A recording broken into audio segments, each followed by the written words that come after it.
Hello everybody, नमस्कार। आप सभी चाहते हैं कि मेरा बच्चा ठीक से पढ़े, जबकि सैलरी का अच्छा हिस्सा आप इन्वेस्ट कर रहे हैं, लेकिन एक छोटी सी कमी आप नहीं ढूंढ पा रहे हैं कि पढ़ने के लिए कौन सी परिस्थिति उत्पन्न करनी चाहिए, कैसा इन्वायरमेंट हो कि हमारा बच्चा ठीक से पढ़े और जो पढ़े उसे याद हो।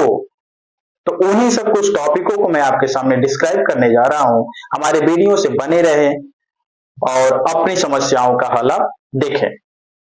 आप चाहते हैं कि आपका बच्चा लर्निंग अच्छी करे।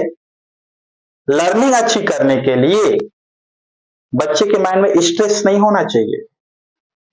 अगर बच्चे के दिमाग में स्ट्रेस आ रहा है तो उसके जिम्मेदार कहीं न कहीं आप ही हैं। वो किस तरीके से? कुछ कंडीशंस मैंने यहां पे राइट किए।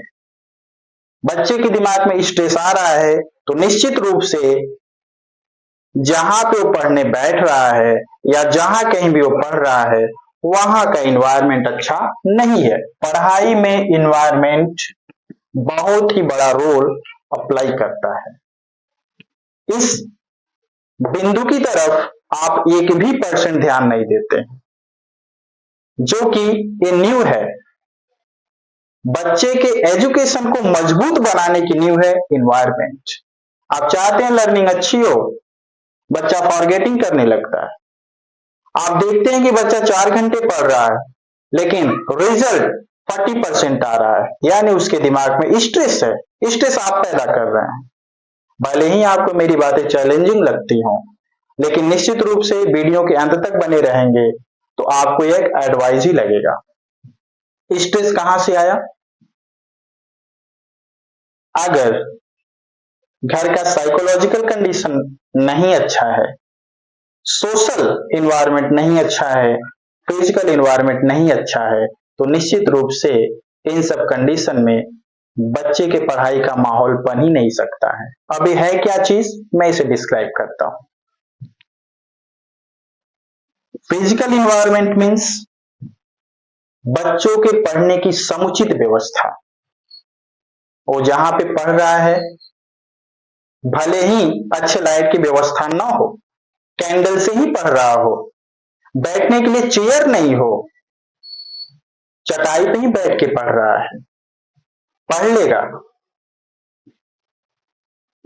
उसमें सोशल इन्वायरमेंट अच्छा होना चाहिए, साइकोलॉजिकल इन्वायरमेंट अच्छा होना चाहिए। सोशल इन्वायरमेंट क्या है? आपके आसपास किस प्रकार की सोसाइटी है, उनका बिहेवियर क्या है, किस प्रकार से वो बात करते हैं, उनके बातों का आपके बच्चे पे इफेक्ट क्या पड़ता है। ऐसा नहीं कि आपके घर के पड़ोस में ही लड़ाई झगड़ा शुरू हो जाए, बच्चा पढ़ने बैठा हो शोर शराबा शुरू हो जाए, तो इस कंडीशन में बच्चा नहीं पढ़ेगा। निश्चित रूप से उसका दिमाग पढ़ाई पर से उठ के उसी तरफ जाएगा जहां से शोर शराबा आ रहा है। अगर ये भी कुछ हद तक नहीं ठीक है फिर भी बच्चा पढ़ाई कर लेगा, एडजस्ट कर सकता है, डोर को क्लोज कर सकता है, विंडो को क्लोज कर सकता है, पढ़ सकता है।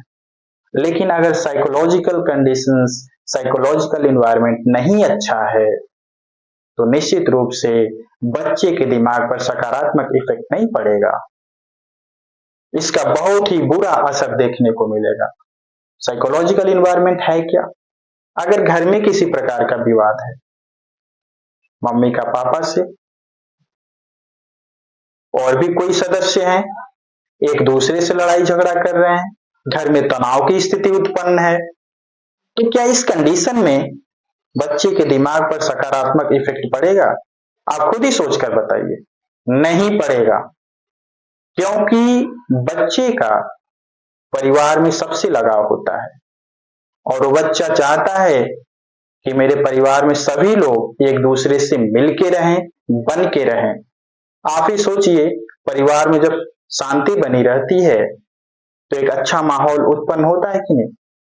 आप अच्छे से बच्चों के साथ बिहेव करेंगे, एक दूसरे के साथ जितने भी फैमिली मेंबर्स हैं सभी लोग एक दूसरे के साथ अच्छा बिहेव करेंगे, तो इन्वायरमेंट कितना सुंदर होगा, होगा कि नहीं होगा? तो ऐसे कंडीशन में बच्चा पढ़ेगा या नहीं पढ़ेगा? और एक ऐसा कंडीशन जो कि विवाद की स्थिति उत्पन्न करती हो, झगड़े का माहौल बनाती हो, शोर शराबा करती हो, तो इस कंडीशन में निश्चित रूप से आपका बच्चा नहीं पढ़ सकता है। ये दोनों कंडीशन भले ही ठीक न हो फिर भी बच्चा पढ़ सकता है, ये मैं गारंटी के साथ आपको बताता हूं। लेकिन ये कंडीशन अगर ठीक नहीं है तो निश्चित रूप से आपका बच्चा नहीं पढ़ सकता। उसकी बौद्धिक क्षमता भले ही अच्छी हो, उसकी बौद्धिक क्षमता 110 से 120 ही क्यों ना हो, लेकिन फिर भी बच्चा ठीक से नहीं पढ़ पाएगा, क्योंकि इस कंडीशन में उसके माइंड में स्ट्रेस होगा और स्ट्रेस के कंडीशन में फॉरगेटिंग होता है। मीन्स बच्चा चाहे जितना लर्निंग करना चाहे, अगर माइंड में उसके स्ट्रेस है तो फॉरगेटिंग होगा, यानी भूलने की प्रक्रिया बराबर उसके साथ बनी रहेगी। अगर बच्चे की बौद्धिक क्षमता भले ही कम हो, मान लेता हूं 100 ही उसकी बौद्धिक क्षमता है, 90 ही बौद्धिक क्षमता है, 110 ही बौद्धिक क्षमता है, फिर भी वो अगर स्टडी करेगा, ये सब कंडीशन अगर सकारात्मक है, इन सभी में अगर ये कंडीशन निश्चित रूप से सकारात्मक है और बच्चे की बौद्धिक क्षमता बहुत हाई भी नहीं है, फिर भी वो स्टडी करेगा तो उसकी मेमोरी अच्छी होगी। तो इसीलिए मैं आप लोगों से गुजारिश करना चाहता हूं कि अगर बच्चे के फ्यूचर को आप अच्छा बनाना चाहते हैं तो आपको ये सब कंडीशंस ठीक रखने होंगे, आपको अपना एनवायरनमेंट अच्छा बनाना होगा, क्योंकि हर इन्वायरमेंट को उत्पन्न करने के जिम्मेदार आप स्वतः होते हैं। आप चाहे तो अच्छा इन्वायरमेंट बना दे, आप चाहे तो इन्वायरमेंट को बिगाड़ सकते हैं, आप चाहे तो बच्चे के भविष्य को बना सकते हैं, आप चाहे तो बच्चे के भविष्य को बिगाड़ सकते हैं। ये सारी चीजें आपके हाथ में। बहुत से पेरेंट्स से सोचते हैं कि हम नहीं पढ़ पाए हैं तो क्या हुआ, मैं चाहे जैसे भी कमाई करके अपने बच्चे को अच्छे स्कूल में दाखिला करा के अच्छा एजुकेशन उन्हें प्रोवाइड करवाऊंगा, लेकिन ऐसा नहीं हो पाता है क्योंकि इस कंडीशंस को अप्लाई नहीं कर पाते हैं, माहौल अच्छा नहीं बना पाते हैं। आप अगर बच्चे को शिक्षा देना चाहते हैं तो आपको ये इन्वायरमेंट बनाना बहुत ही जरूरी होगा, क्योंकि हर माँ बाप सोचते हैं कि अब हमारा भविष्य बच्चे के भविष्य के साथ जुड़ा है। वो यह सोचते हैं कि अगर हमारा बच्चा भविष्य में आगे चल के अच्छी नौकरी पालेगा तो परिवार की स्थिति बखूबी अच्छी हो जाएगी। तो आपका भविष्य बच्चे के भविष्य के साथ जुड़ा हुआ है, तो आपको निश्चित रूप से इन कंडीशंस को अच्छे से बना के रखना होगा। अगर बच्चे को लाइफ में आगे बढ़ाना है, अपने खुद को आपको अगर लाइफ में बैलेंस रखना है, तो हमारी बातों पर गौर करें, ठीक है। और इसी तरह के वीडियो को देखने के लिए आप हमारे चैनल को सब्सक्राइब जरूर करिएगा। Thank you very much.